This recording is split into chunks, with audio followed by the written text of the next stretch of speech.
Morning, students. Today we are going to see about the gametogenesis. In that gametogenesis, first we are going to see about the spermatogenesis. Gametogenesis is nothing but the production of gametes is called as the gametogenesis. Gametes production occurs in gonads. There are two types of gametogenesis. One is spermatozoa, another one is ova.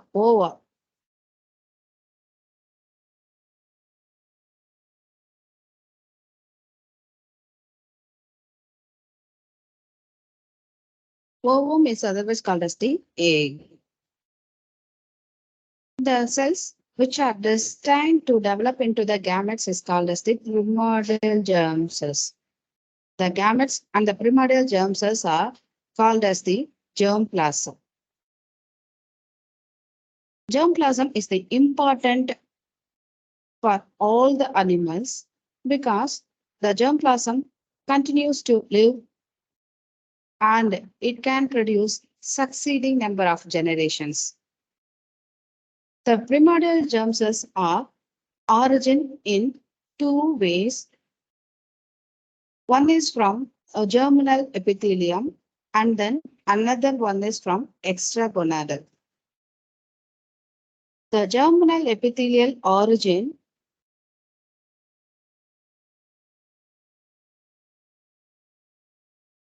arises from the primordial germ cells and then the germ cells arises outside the gonad. That is outside the gonad, that is called as the extragonadal origin. The primordial germ cell origins was varies from one species to another species. For example, in Petromyza, the primordial germ cell arises from the coelomic epithelial region, and in fishes, it is arises from the endodermal region. But in amphibian, it is arises from the lateral mesoderm region. In reptiles and birds, it is arises from the endodermal region, and in mammals also it is arises from the endodermal region. Though it is arises from the various region, it is transported from outside the germ cells and move and to reach the same area. That means gonadal region. How it is reached? By bloodstream or by through the amoebic movement.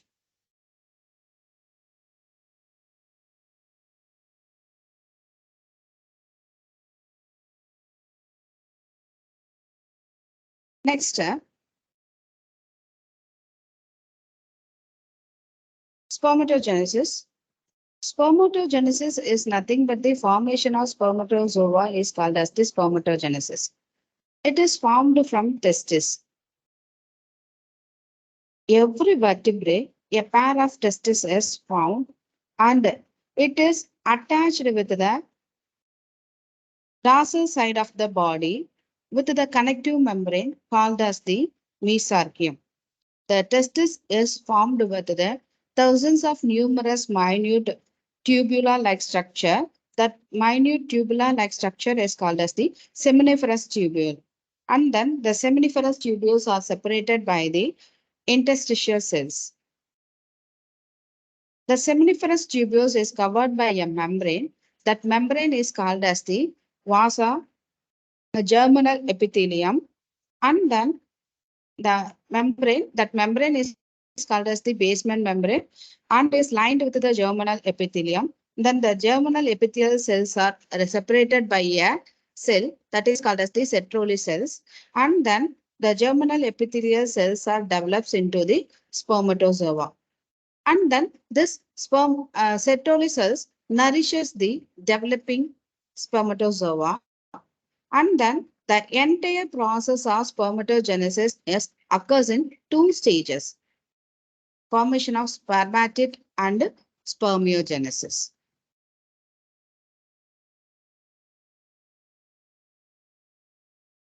This is the formation of spermatid. The spermatid is formed from the epithelial cells of the seminiferous tubules, and then the germ cells which are developed into the spermatid are called as the primordial germ cells. And then there are three phases in the primordial germ cells of the spermatid formation. One is the multiplication phase. This is the multiplication phase. And the next one is the growth phase. And then the remaining is the maturation phase. First, multiplication phase.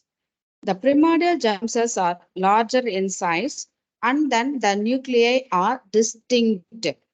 And then they undergo repeated mitotic cell division, and then the resulting is the spermatogonia or sperm mother cells are formed. Each spermatogonium has a diploid number of chromosomes. Each spermatogonium has diploid number of chromosomes. The next one is the growth phase. During the volume is increased. Now the cell is called as the primary spermatocyte. In this primary spermatocyte, it maintains the diploid number of chromosomes. It maintains the diploid number of chromosomes. And then the next stage is the maturation stage. In this maturation stage, the primary spermatocyte, the entire development, maturation phase divides by meiosis. The meiosis consists of two divisions, and then it produces the haploid number of chromosomes. In the growth phase and in the multiplication phase, it maintains the diploid number of chromosomes, but in the maturation phase, it maintains the haploid number of chromosomes. And then this cell is called as the secondary spermatocyte. In the second meiotic division, the secondary spermatocytes divides into two cells. They are called as the spermatid. And then the spermatid has only a haploid number of chromosomes. And then this spermatocyte is converted into four spermatid. And then it differentiated into the spermatozoa. It differentiated into the spermatozoa. The next process is the spermiogenesis.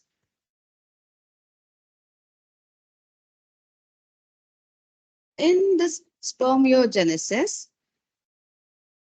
the spermiogenesis is nothing but the transformation of spermatid into the spermatozoa is called as the spermiogenesis.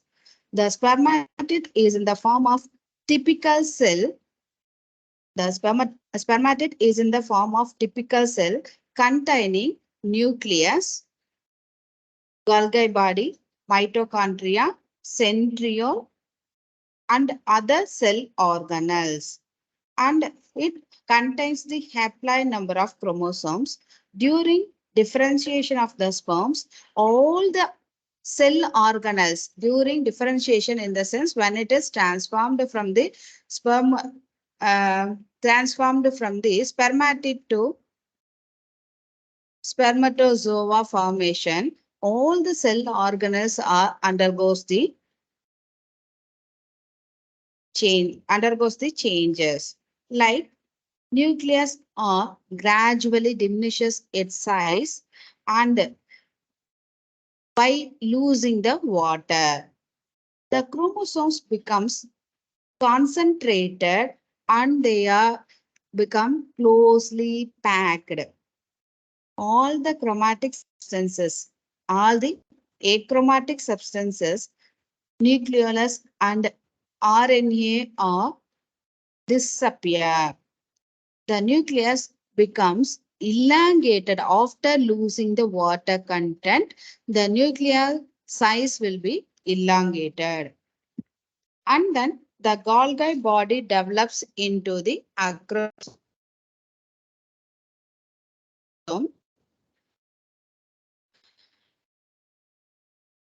venous vesicles. in the earlier body, the Golgi body are in the form of membranous vesicles. They are arranged around the group of vacuolar-like structure. In the beginning, it is called as the acroblast. Inside the acroblast, a dense material is present. They are called as the proacrosomal granule. And then the proacrosomal granules enlarges and then they form a acrosome.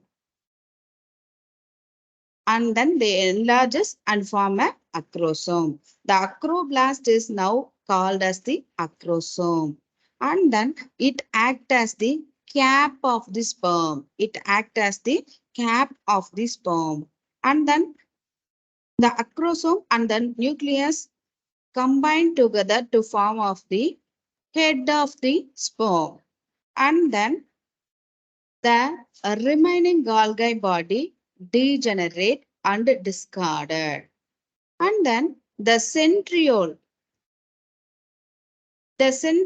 of this spermatic contains two, and then it moves towards the nucleus and occupy in the position behind the head portion. A depression-like structure is formed in the posterior surface of the nucleus, and this in this depression, one centriole is occupied, that is called as the proximal centriole, and then the other centriole is occupied behind the proximal centriole, that is called as the distal centriole. The distal centriole develops a filament-like structure. That filament is called as the axial filament. And then this axial filament gradually elongated and form a tail-like structure by developing a cytoplasmic sheath. The distal end of axial filament is free from the cytoplasmic sheath and in the end piece. And then the mitochondria of spermatid to form a large mass of the region in the centriole. This is called as the mitochondrial cloud. This is called as the mitochondrial cloud. And then this becomes twisted and spirally coiled around the proximal part of the filament.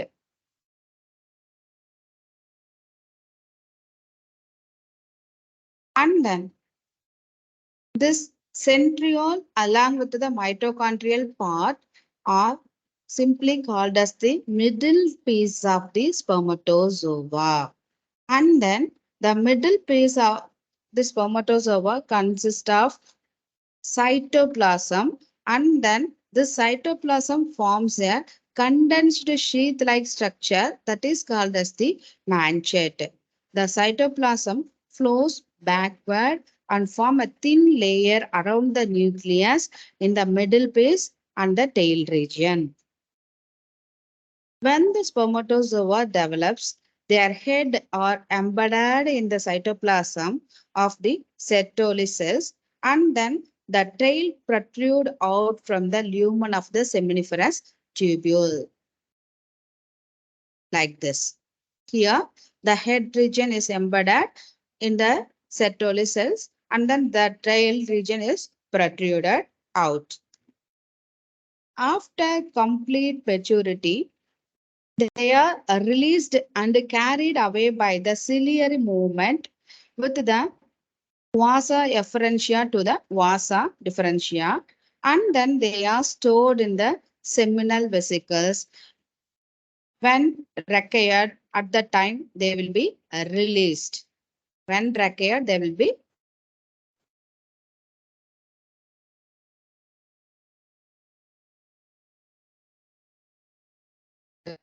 released. And then the sperm undergoes morphological differentiation in the seminiferous tubules of the testes.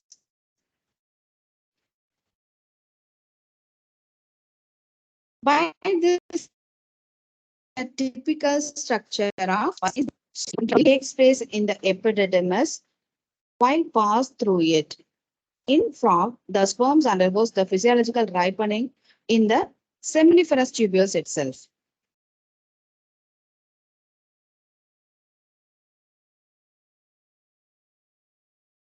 Next,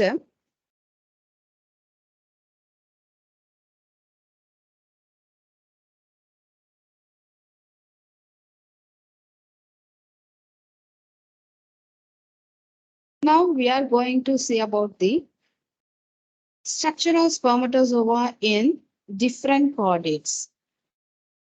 Sperms can be divided into two types, flagellate sperms and non-flagellate sperms. Flagellate sperms possesses one or more flagella. Flagella is otherwise called as the tail region.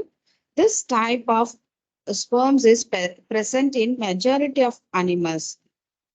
All the vertebrate species produces the flagellate sperms. If the sperm is provided with one flagellum, it is called as the monoflagellum. And then if the sperm provided with two flagella, it is called as the biflagellate species.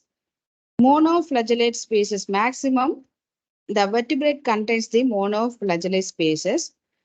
In biflagellate, the toadfish contains the biflagellate. And in some biflagellate sperms may be found abnormal specimen among the animals produced in the normal monoflagellate sperms.